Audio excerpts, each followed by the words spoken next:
Graça e paz, queridos. Vamos dar início a uma matéria nova, mordomia cristã, tá bom? Mordomia cristã.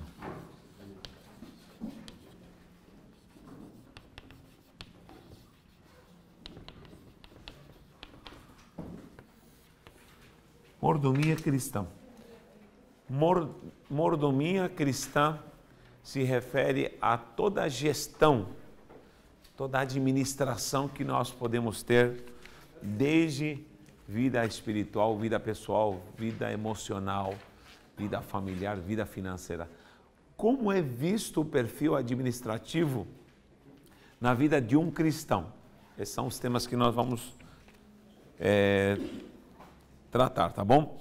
Vamos lá, página número 4, definições e conceitos. A palavra mordomia sofreu ao longo dos anos uma deturpação devido ao seu mau uso. Entre nós, a palavra mordomia adquiriu um sentido negativo, principalmente por se associar muito com respeito a alguns dos nossos políticos, com suas regalias e favores concedidos, especialmente pelos governos e também alguns funcionários públicos, as mordomias. Sempre essa palavra ficou meio banalizada, ficou levada para o lado pejorativo. Esse cara tem muita mordomia, né? As mordomias de um político, as mordomias de um servidor público, funcionário público, enfim. Mas não é bem assim. Ou ainda, quando pensamos em mordomo, pensamos num romance de um filme policial em que o mordomo sempre é o que colocou chumbinho no café. Então, sempre mordomo. É aquela novela onde o Jaime, ou aquele senhor alto, né, muito elegante e talvez com aparência um tanto maquiavélica, fria, sóbria, né, nos transmite às vezes desconfiança. Então não é bem isso. Mordomia na Bíblia é tudo que se refere à administração, tudo que é a gestão. E mais do que nunca nós como igreja temos que salientar esses temas. Por quê? Porque há muita falta de gestão, de administração dentro da igreja, dentro do perfil cristão. Há muita gente muito desorganizada, né? Desde uma desorganização emocional, e vemos quadros aí críticos de líderes surtando por desequilíbrios e desestruturas emocionais. Nesse mundo, eu tenho ensinado isso ultimamente, nesse mundo competitivo, é um mundo de muitas demandas. Os perfis hoje em dia, essa coisa fictícia de perfis ilusórios, né? As pessoas estão acabadas, tristes, mas querem mostrar em redes sociais o que elas não são, o que elas não têm, querem mostrar muito, aparentar. Isso no meio cristão se vê muito, né? Quem é o melhor? Olha o que eu tenho, olha o que eu conquistei, olha o que eu estou fazendo, olha... Enfim, a demonstração desses perfis, muitas das vezes, gera um ego maligno, um ego com base em interesses pessoais, humanistas, e aí surgem as depressões, né? Onde o perfil de igreja é mais obter, fazer, do que uma vida santificada diante do Senhor. Então aí as pessoas, porque às vezes não conseguem fazer, porque não têm, porque não aparentam, entram em parafuso. Então não é bem isso. Mordomia é muito mais do que isso. Em primeiro lugar, a mordomia vem do céu, a glória, a unção do poder do céu. Olha o que diz 1 Pedro, capítulo 4, versículo 10. Alguém lê para mim se já achar aí. 1 Pedro 4, 10. 1 Pedro 4,10, se não acho, diz assim: servi uns aos outros, cada um conforme o dom que recebeu. Então presta atenção, a mordomia serve para ministrar. Lembra de unção? Ministério é tudo que vem de Deus para. Tudo que vem de Deus para eu fazer em função de alguém. Tudo que vem de Deus que veio através da unção para ministrar. E aqui diz, segundo o dom que recebeu, ele vai ter que ministrar uns aos outros. Como bom bons despenseiro. Essa palavra despenseiro no original está como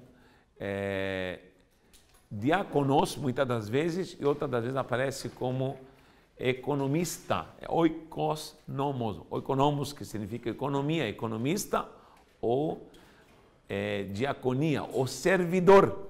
Literalmente, despenseiro é quem cuida da dispensa, quem tem acesso à dispensa, onde estão todo tipo de materiais, suprimentos, alimentos, materiais, ferramentas que são fundamentais e ferramentas para poder gerir e fazer e conquistar alguma coisa. Então, nós somos esses despenseiros do reino para a glória do Senhor. Outra coisa que fala aqui, fale de acordo com, dispenseiro da multiforme graça de Deus. Então, vamos usufruir como dispenseiros, como administradores, como gestores, da graça, da dispensa da graça. Olha que coisa linda. E a gratuidade de Deus, ela é multiforme, ela é sobrenatural, ela é ilimitada. Então, nós vamos ser os conectadores dessa sublimidade gloriosa que é a graça, com seus conteúdos, riquezas abundantes, e tratar disso para ministrar a alguém, para ministrar a pessoas, a situações, a lugares, enfim. Glória a Deus. Então, saiba que você é um dispenseiro real, em nome de Jesus. Dispenseiro do rei. Tá bom? A mordomia, oikonomia, grego significa administração de um lar. Oikos é casa, já falamos sobre isso aqui. Oikos é casa, vou escrever casa com K, casa, e nomos, gestão ou administração. Gestão ou administração. E quem foi o primeiro gestor? Quem pode me dar uma ideia aí? Quem foi o primeiro administrador? O homem no Éden, foi o primeiro gestor.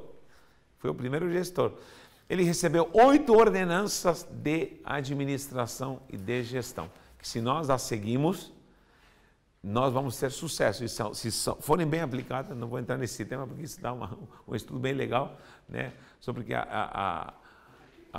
o processo de dominar, processo de administrar, processo de frutificação, 9 processos, até o processo de cultivar, tudo isso são processos no homem, os quais se perderam quando ele cai. Quando ele cai, ele perde a gestão do jardim no Éden. Não esqueça que não é do Éden, porque o jardim não se chamava Éden.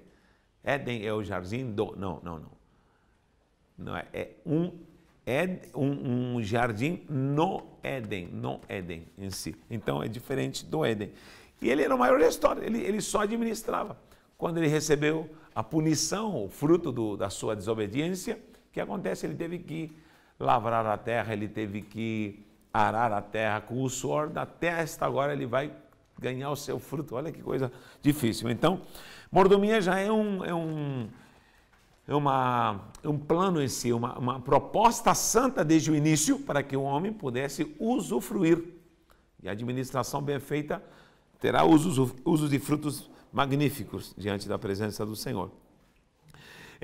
Diz respeito também à administração dos deveres ou bens pelos quais a pessoa é responsável. Quais são as responsabilidades de um bom gestor, né? E quando se fala em gestão, sempre se explora esse tema com diretrizes. Já viram livros, principalmente de administração, ou temas de livros, 7 passos para alguma coisa, 10 passos para alguma coisa, 12 passos para alguma coisa. Então, essa dinâmica processual, sistêmica, que nos ajuda muito, chama a atenção de quem de fato precisa ser organizacional nessa questão de administrar geral a sua vida. A ideia tem suas raízes na instituição da escravidão. O Senhor nomeava um escravo para administrar o seu lar, ou seja, desde a antiguidade, os que serviam na casa, os que estavam nessa gestão, havia alguém mais velho, que estava com mais experiência, que tinha a confiança do seu Senhor, e ele é quem estava gerindo os bens, enfim, tinha confiança de poder depositar a administração nas mãos dele. Temos aqui um exemplo muito bonito de administração, que é o próprio José, sendo ele um escravo, né? Deus o honra numa gestão boa, como a gestão pode, principalmente na bênção de Deus, como pode te elevar, como pode te fazer crescer.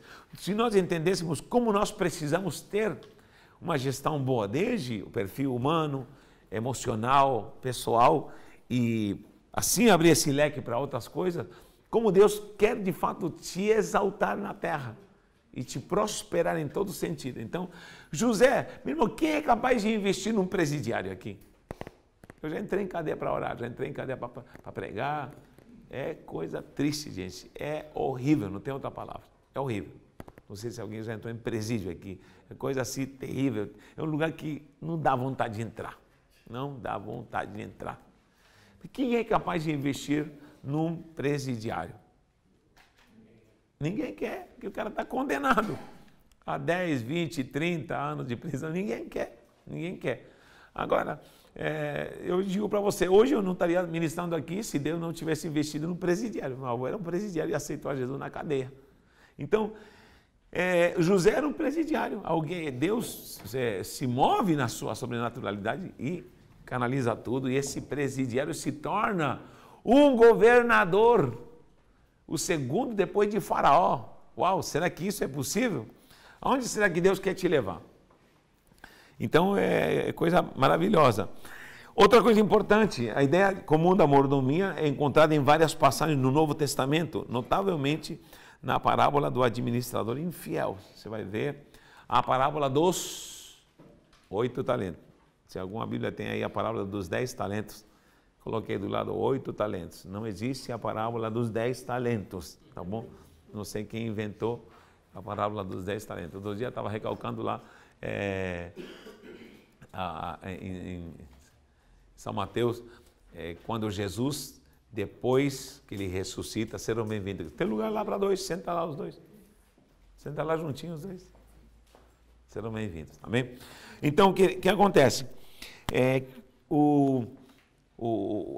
As descrições em si do que é essa gestão administrativa aparecem nas parábolas, aparecem nas histórias, aparecem nas próprias passagens bíblicas de homens santos, homens usados por Deus. E o próprio Jesus pensa em alguém que trouxe ensinamentos de gestão, pensa em alguém que trouxe ensinamentos preciosos, os associando à vida cristã, e ele sempre numa alegoria, né, porque toda parábola pode trazer exemplos alegóricos ou exemplificando, né, porque ele estava sempre exemplificando, traz a ideia de como um cristão precisa ser um bom gestor.